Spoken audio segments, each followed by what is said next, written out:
This show is made possible by the generous support of listeners just like you. Our show is about helping souls grow, prosper, and evolve, and every gift ensures that we can continue to do this. So we thank our generous supporters and also ask if you would like to be a part of supporting this important effort to bring this message of truth to the world. Please consider heading to experienceofthesoul.com/support to be a part of supporting us by being a regular patron or making a one-time gift. Blessings on the journey, dear friend.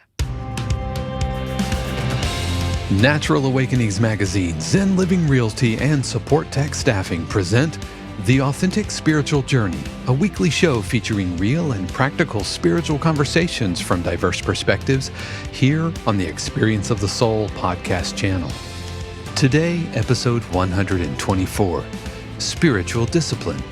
And now your host, Reverend Cynthia Alice Anderson. Hello and welcome to The Authentic Spiritual Journey. My name is Cynthia Alice Anderson. I am the host, and I am here today in 818 Studios with my producer. Hello, everybody. This is Dave Croft. Thank you so much for joining us for episode 124 of The Authentic Spiritual Journey. I hope that you had a fantastic weekend and are ready for an amazing second week of November. Second week, right? Yeah, that's right. Yeah, Thanksgiving is coming up. Another event at the ranch is coming up, a night of gratitude. I'm just thinking about that because it's Friday the 20th and a lot of great plannings going into that. And we're also going to have Eddie Watkins Jr. this time. So I love Eddie. And Eddie is amazing. I love hearing him.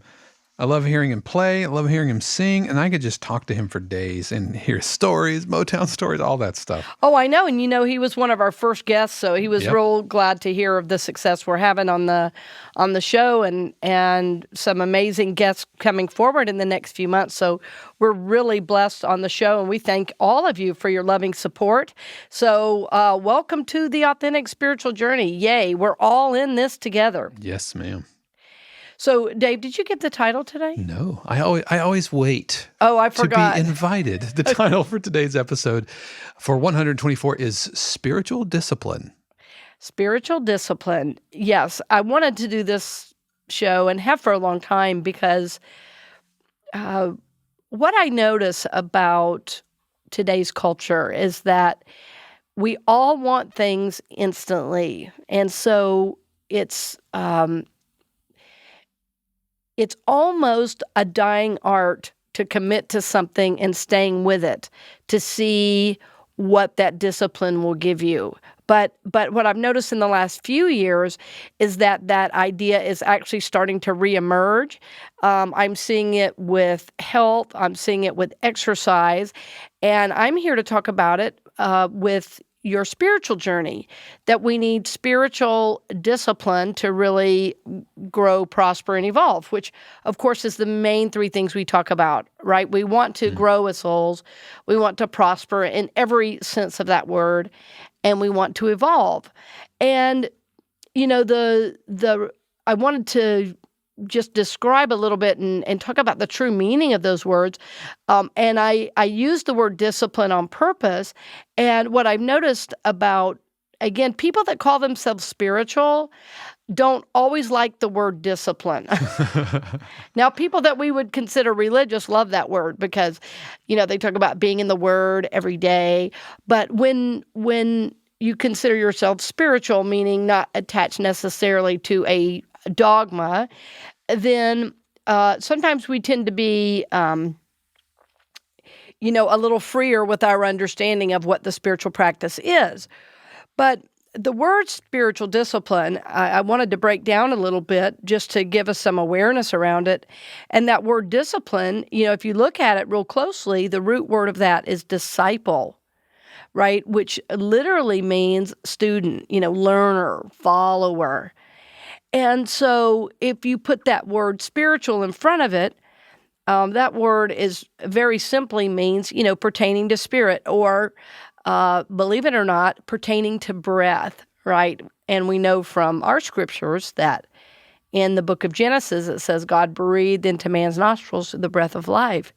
So the aspect of each human that we're speaking of when we say spiritual discipline is the soul, the realm of the soul. So those words in my understanding and in my teaching, the word spiritual discipline really means to be a student of the soul. I think some people get a little triggered, especially if they're coming from a religious background, because spiritual discipline, it's not the discipline or practice. The discipline is the feeling of being disciplined. Yes, like you did it wrong, so now you're going to be and disciplined. so now I'm going to spiritually discipline you. And I think that's where we can sometimes get into trouble if we've come out of a specific, denomination or religious background where it was really kind of hammered into you.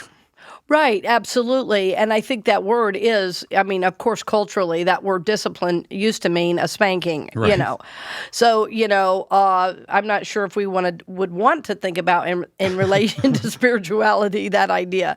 So when I speak of those words, spiritual discipline, and I wanted to just, slow it down, that what I mean is that you are a consistent student of the soul, right? That on a daily basis, you are taking time, you are moving into your infinite self, you are living life from the soul, and ultimately, to be a spiritual student in the way we speak about it in working your soul's growth and journey, that you move into taking full responsibility for your life.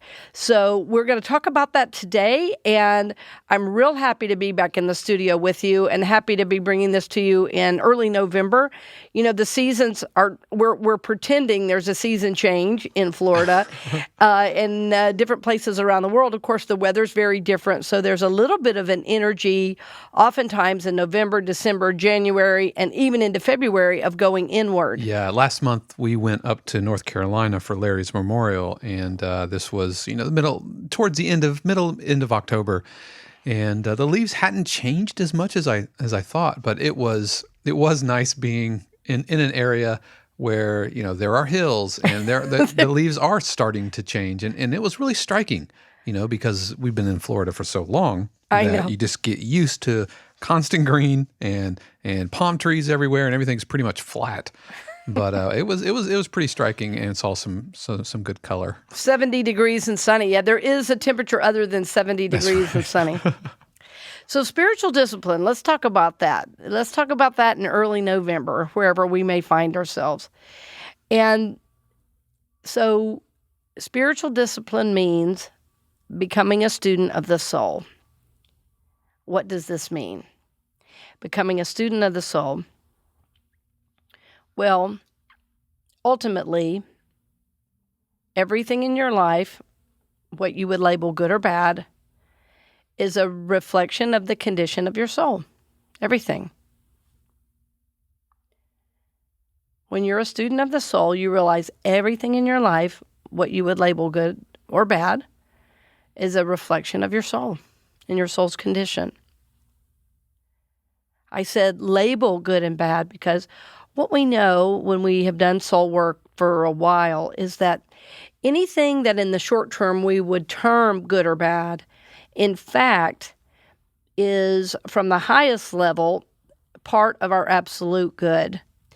So, but as we're growing, as our soul is trying to emerge, as the leading force in our lives, we have situations that come up. They're relational, they're about communication, they're about how we relate to culture, about how we relate to the world, how we vote, how we go about our day, how we shop, how we interact with the world.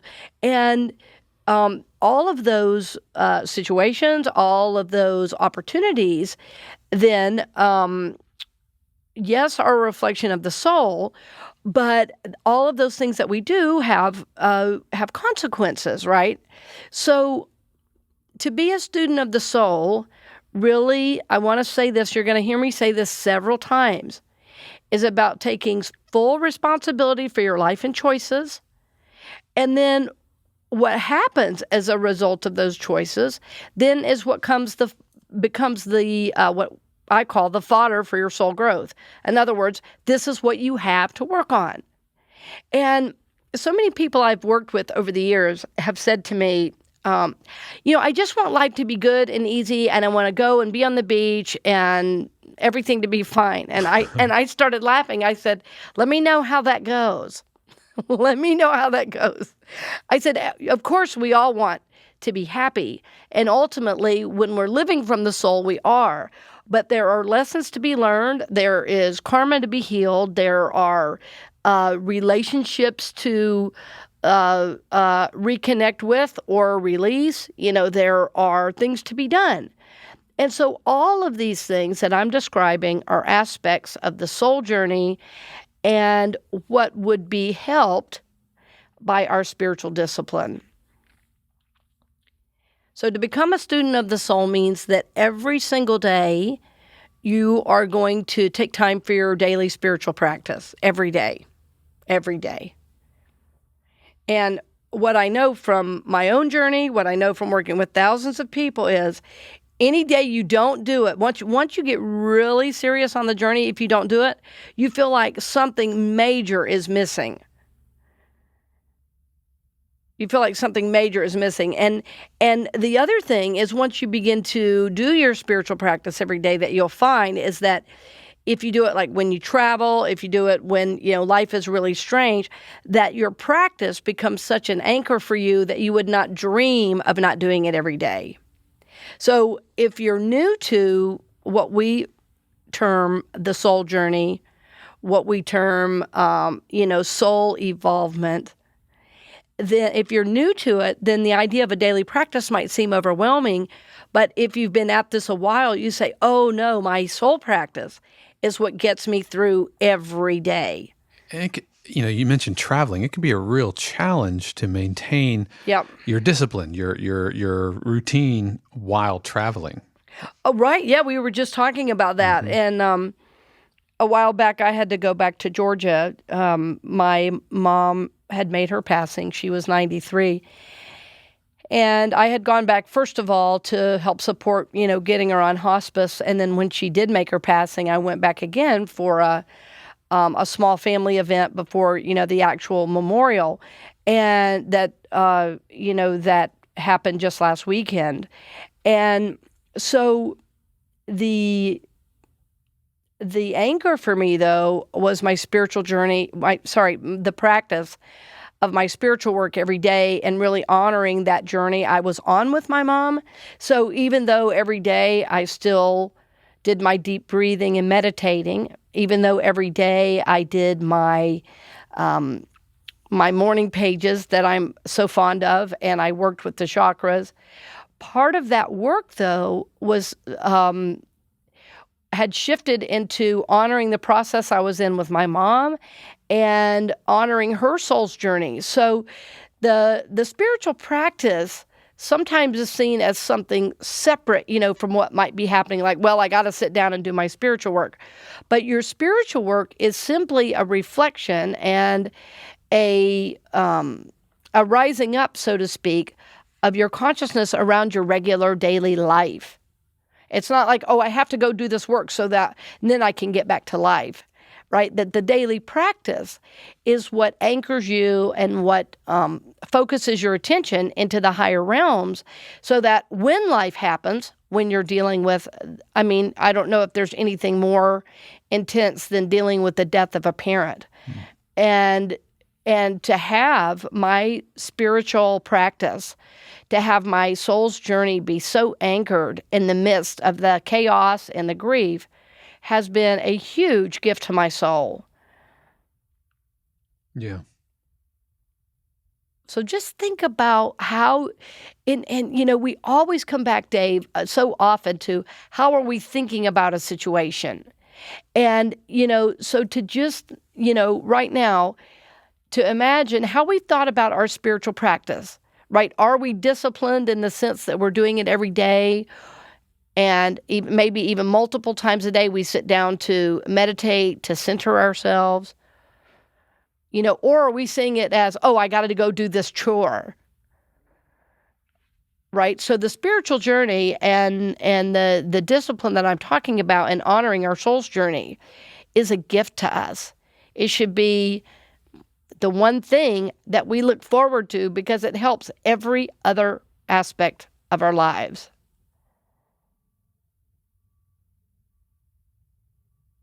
So the daily practice is really important to make sure that the things you're doing are supportive of you. So if your practice is feeling arduous and difficult, then it's probably you're probably not doing the right thing. Now, having said that, at the beginning of learning anything, it can be difficult. For instance, the number one question in my classes is, how do you meditate? Well, my mind is busy. And I just start laughing. I said, well, everybody's mind is busy. You're going to have to come up with a better excuse than that. I've heard that one a million times. So your mind is busy. Get in line. Everybody's mind is busy. Well, what about those Buddhist monks? Yeah, their minds are busy. They just do it anyway. And of course, the idea in the daily practice and the meditation is that every day that we do it, we, as Kenny Werner says, we create a place inside ourselves so that every time we meditate, it becomes easier to go back there, right? So I can't wait to have Mr. Werner on as one of our guests. But that's one of the things he often says is that, every time we meditate, we create a place inside ourselves, and then it becomes easier to go back there, the next time.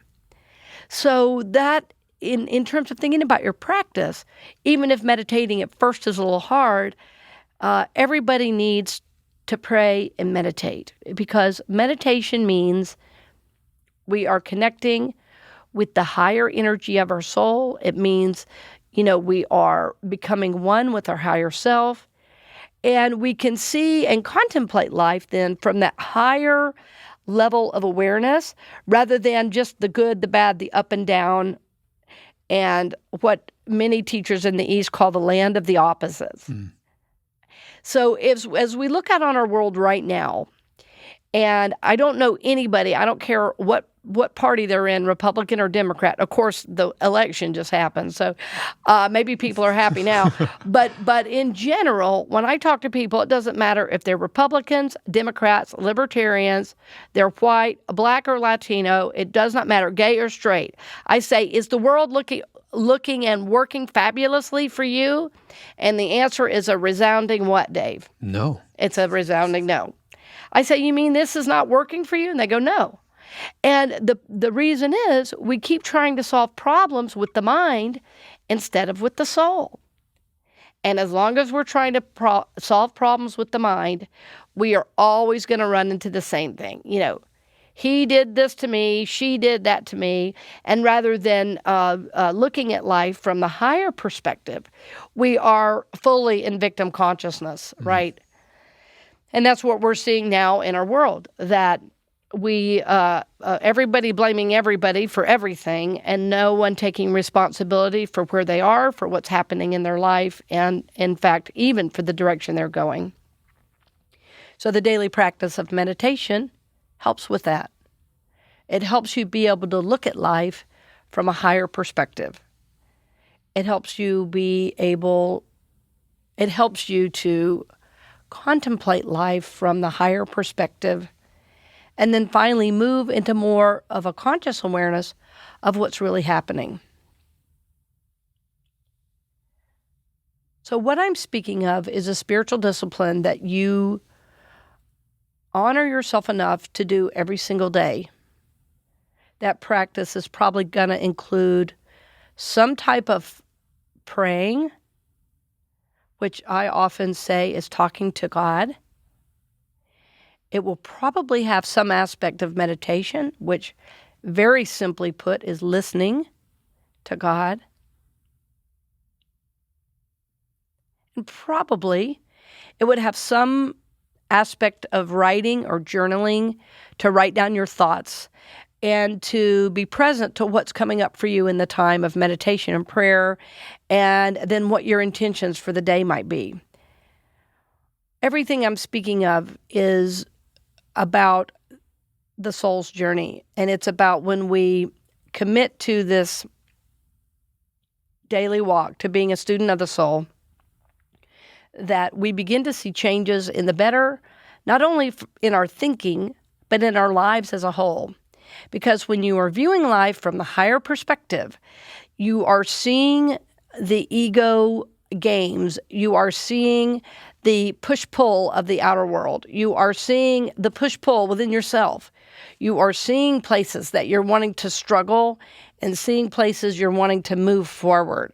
So the daily practice, being in spiritual discipline, will help take you to the higher perspective in life so that you can see what's really going on, and then you are very happy to take full responsibility for your life and your choices, and then move through as you grow and evolve through those other new choices you make on the journey. So we're going to get a little deeper into this, but first we have to take a quick break, and we'll be back right after these messages. We'll return to the program in just a few moments, but first, we wanted to give a special word of thanks to our podcast partner, Natural Awakenings Magazine of Central Florida, Greater Orlando. Each month, Natural Awakenings magazines across the country take a practical look at the latest natural approaches to nutrition, fitness, creative expression, personal growth, and sustainable living. Natural Awakenings magazine is a free publication and is available in selected stores, health and education centers, healing centers, public libraries, and wherever free publications are located. You could learn more, including advertising opportunities for your business, by calling 407-628-0705. We'd also like to give a special thanks to Zen Living Realty. Zen Living Realty's mission is to mindfully serve, connect, and positively impact their customers, partners, and community through their Zen approach to real estate. Their vision is to be the most trusted real estate brokerage in the Central Florida area. You can reach Zen Living Realty at zenlivingrealty.com or by calling 407-800-2717. And finally, we'd also like to give a special thanks to Supportek Staffing. Supportek Staffing is an innovative staffing agency built on the principle of caring about their employers and employees as they navigate these new workforce and workplace challenges. If you're an employer, they want to be your human resources partner and help with the changes needed during the pandemic. If you're a candidate, they want to become your lifelong career agent to help you grow into your fullest potential. Supportek prioritizes support over volume, integrity over profits, and will treat your business and your career as if it was their own. You can learn more at supportekstaffing.com. That's SUPPORTEK staffing.com. And now we return you to this week's episode of The Authentic Spiritual Journey with your host, Reverend Cynthia Alice Anderson. I can't tell you how much I love talking about this, friends, and I was just at the break, just taking a moment to, reflect on my own process and reflect on some of the people I admire on the journey. And one is a good friend, and I was in a class of hers years and years ago, and I remember this statement. She said, I meditate to get answers. And I thought, yeah, exactly. Like meditation, sometimes when we think about it, it's like we think we have to sit on a certain kind of cushion and our hands in a certain way and chant the Om. And if that's not our tradition, that seems very foreign to us. And the truth is, that is a wonderful way to meditate. It is a wonderful way to connect with the divine, but it's also not required to get answers, to get connection, to, connect with your higher self. And before I go any further, I want to mention that I want to always send our listeners to my website, which is simply my name, CynthiaAliceAnderson.com, because there's some work we're going to do in the December courses on learning to really work with your energy. I think I titled the class Cosmic Energy Yoga. It's where we learn to adjust our energy. It's where we learn to sense from the very tiniest aspect of the body to the vastness of the universe. And we do that as a practice for how we connect with the divine, for the realness of that connection, for, as my friend lovingly says, for answers. So I wanted to slow that down a little bit because so many people, I say the word meditate and they're like, yeah, I know I need to. Well, you have to do more though than know you need to. You have to actually do it. And that's what the discipline part is, right? The discipline part of this show is about, the word really means training oneself to do something, right? And that the word disciple is student and teacher. So we want to be students of the soul on a regular basis so that our life can work, so that, we can be in a place of spiritual awareness, so that we can see problems before they arrive at our doorstep and then handle those problems, from a higher perspective. I said early in the first part of the show that when we are a student of the soul, when we are regularly practicing, so we're in our spiritual discipline, that we take full responsibility for our life and choices. I want you to think about that right just for a second.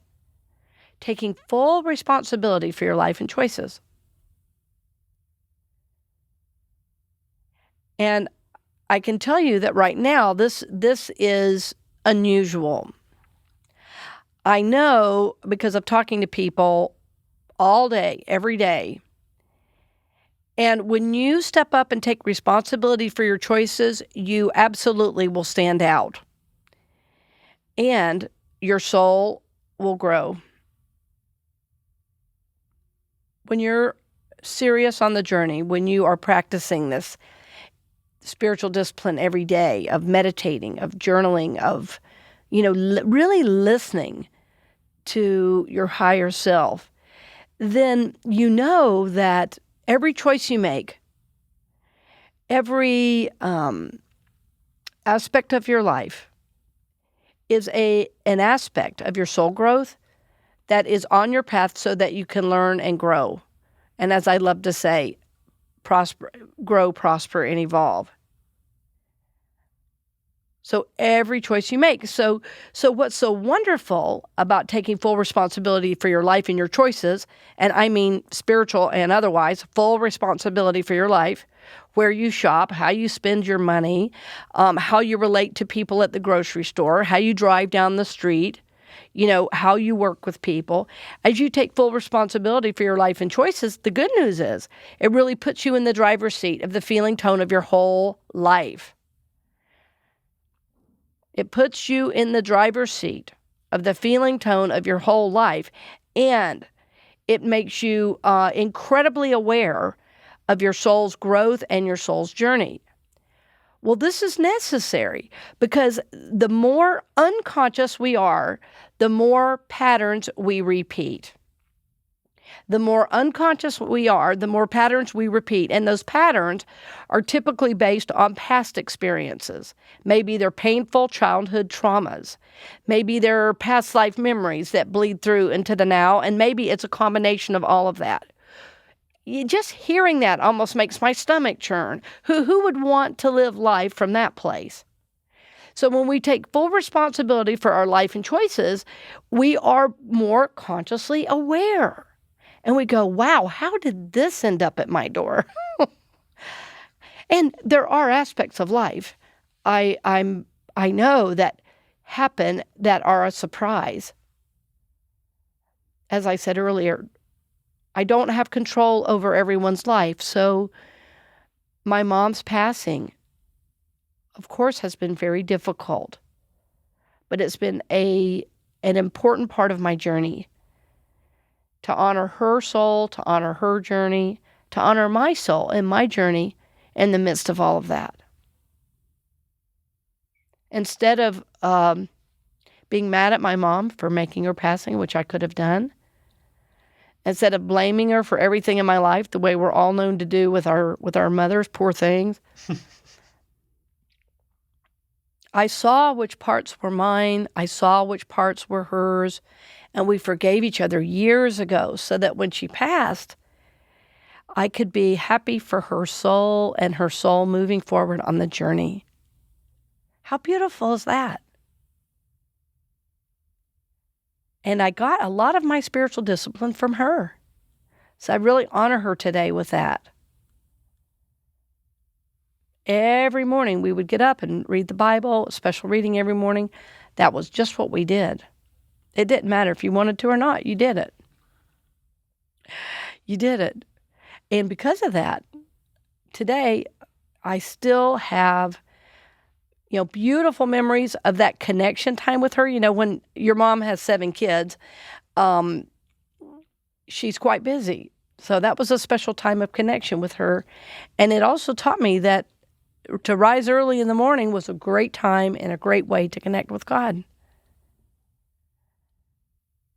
So see, taking responsibility for your life and choices can be a pleasure because it puts you in a place of spiritual power, not in victimhood. And as long as we're just kind of, waking up every morning and doing life with whatever happens, we are destined for failure because we are living life from the lower self, from the limited aspect of self that we lovingly call the personality or the ego self.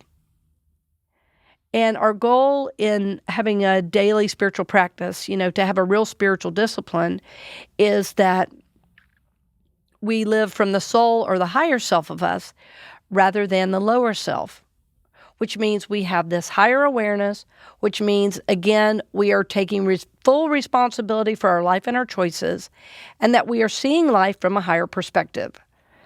And we've come back to this many times, and I want to mention a show. I wish I could remember the number. Dave's probably going to find it. It's the one called View from the Mountaintop, Dave. Yeah, I'll find it. And if you've ever done a hike in the mountains, when you start down low, it looks like an awful big hike, and all you can see is a little few things in front of you. But then when you get to the top of the mountain, you can very often see like a 360 view. And so that's what living from the soul is.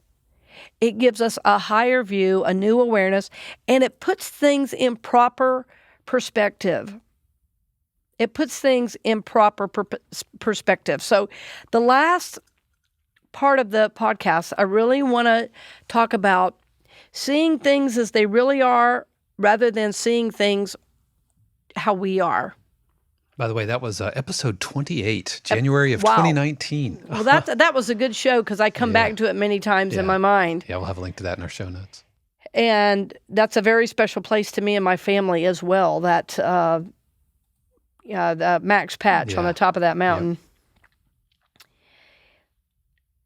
When we really commit to our journey and when we're meditating daily, like for real, not just talking about we know we should, but we really are meditating daily, we start to see things as they really are, not just how we are. And here's what I mean. When we're very attached to the personality self, to the wounds of the past, to what happened to me, if you don't know, let me tell you about it, and for a while. And when we are very attached to the personality, everything we're seeing is through that lens. And so, in psychology, that is called a projection. We see things as we are, not as they are. And I'm in a huge discipline right now, both spiritually and intellectually, by being in a new program of study for me. So even though I've studied spiritual things my whole life, I've had many teachers and I have a daily practice like you cannot believe, I felt a need for some intellectual work around seeing patterns, what the program calls universal archetypal patterns in the world, but those are also reflective of myself and, of course, of the Spirit of God itself, Himself, herself. And when I can identify those patterns, or I can see those archetypal patterns in images as they are, it lifts up a new awareness for me spiritually and intellectually. And so what we normally do when life is happening, somebody says something and we have a, negative response. What we're really doing is responding to an old stimuli and transferring it on to a situation that's happening now. Again, the word for that is called projection. However, if we can see what's said as indicative of another pattern, and even our reaction as indicative of an old pattern of our woundedness, then there's a potential for healing. There's a potential for healing because we can't heal it until we see it. And so think about that. All the parts of ourselves that we're unaware of, all those wounded parts from childhood, from past lives, from just our own basic lack of awareness as a human living on the third dimension. Think about all the things and all the ways we react that are not really about what's happening. They're about what we're making up about what's happening. And by the way, I see this in couples counseling all the time. I see partners furious with each other, and they're both making up stories. And they're making them up because they're seeing the world through the only lens they have, which is through the personality. What I'm speaking of when I'm saying to be a student of the soul, when I'm saying to live life from your higher self, what I'm speaking of is moving into what I lovingly call the infinite self of you, right? It's the part of you that knows. It's the part of you that's connected. And so once you begin to connect with that on a regular basis, you will begin to see when things pop up and you want to react, you're going to be able to catch that reaction because that reaction is from an old wound and it has nothing to do from the person or situation that's in front of you. And we don't want to act out. We don't want to project. We don't want to hurt physically, emotionally, mentally, spiritually, because we're operating out of these old tapes. So if we're living from our infinite self, we can begin to do that. And by the way, it often takes some psychological work as well. And we get it from both areas, from the level of the mind and the level of the soul. And ultimately, we all want of our four main energy bodies to be in sync. We want our physical, our mental, our emotional, and our spiritual to all be aligned. So this spiritual discipline, this training ourselves to live from the level of the soul, will help you do just that. It will help you pull out of the reaction. It will help you pull back from these projections onto others. And frankly, it'll give you more peace in your life because someone can say things, someone can do things. You can even feel these reactions, but then not respond, not react. And you can be an observer of your own self. And this is another way we take full responsibility for our life and our choices. We are becoming an active observer of our own behaviors, even our thoughts and feelings, because we know our behaviors our behaviors begin as a thought and a feeling. And so if we can begin to pull back those outer reactions and look at what the thoughts and feelings are, well, then we can slow those down and we can do some discovery work on ourselves. And in that discovery, we then get more awakened. We get more illumined. We get more aware, more awake, and we are moving more into our infinite self.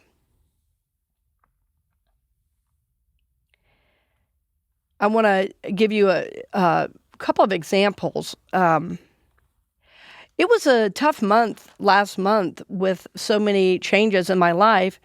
It was tough in that there was a lot of change at the same time, right? So, and while I was leaving my main job, I sold my home, and my mom made her passing. That's a lot in a very short amount of time. And one thing that happened around my mom's passing is that I had to wait a couple days before telling my son for a variety of reasons. And in talking with someone very close to me, a sibling, she said, "How are you not telling anyone?" And I said, "I'm not telling anyone because it's really appropriate for me to hold this for my son." And she said, No, I don't understand how emotionally you're doing that." And I thought about that, and I thought, well, I'm doing it because I'm connected to spirit. I'm doing it because I want what's best for his soul. I'm doing it because I don't have to have a whole lot of people in on my process to grieve.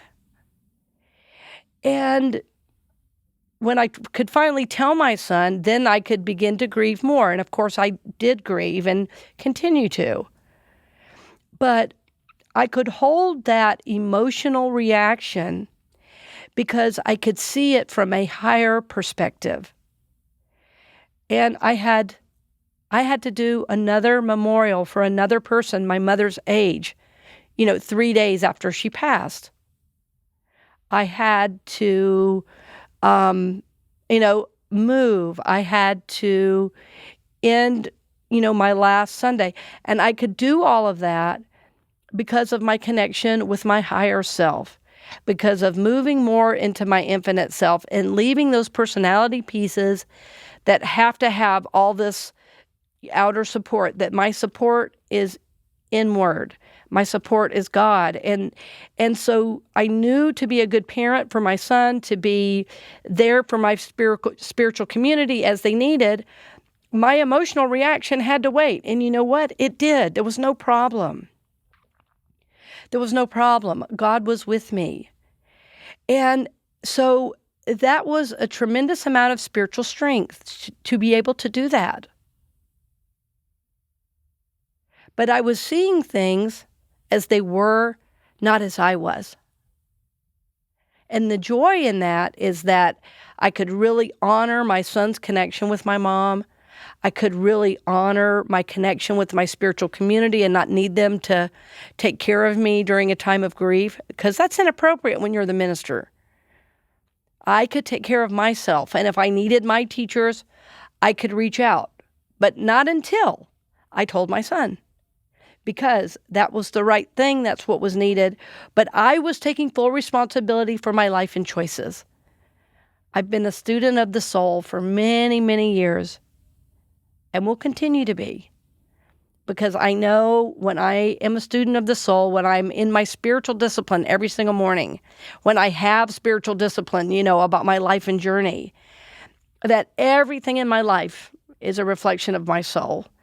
And that as I take full responsibility of my life and choices, spiritual and otherwise, that my life is a place, that I want to be. My life is a place of joy and completeness. And all these choices that I get to make, they all become a part of my growth and development. But ultimately, what I know is I am where I am today because of that spiritual discipline as it relates to my soul's unfoldment. So my hope for you, dear friend, is that you will begin to create a spiritual discipline where you connect to God, where every day you can't wait to do your journaling, your prayers, and your meditation, because it puts you in the driver's seat of your life, and that you will grow, you will evolve, and in fact, you will heal as you do this important work. So thank you for joining us today, dear friend. It is always a pleasure and a joy to have you. We bless you on your journey and always pray for you and for God's highest and best in your life. We hope you've enjoyed this episode of The Authentic Spiritual Journey, presented by Natural Awakenings Magazine, Zen Living Realty, and Supportek Staffing. This channel is also made possible through the continued support of our angel patrons, Aggie Payton, Anna Evans, Arlene Meyer, Diana Cox, Leslie Williams, Nora Miles, Sean Kilgore, Susanna Garcia, and Taryn Tucker. If you'd like to support the channel as a patron on an ongoing basis or through a one-time gift, head over to experienceofthesoul.com/support.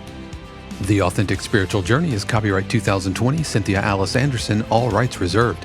Our theme music is composed by Dave Croft and used with permission from RR Hot Publishing. The Experience of the Soul podcast channel is a production of 818 Studios.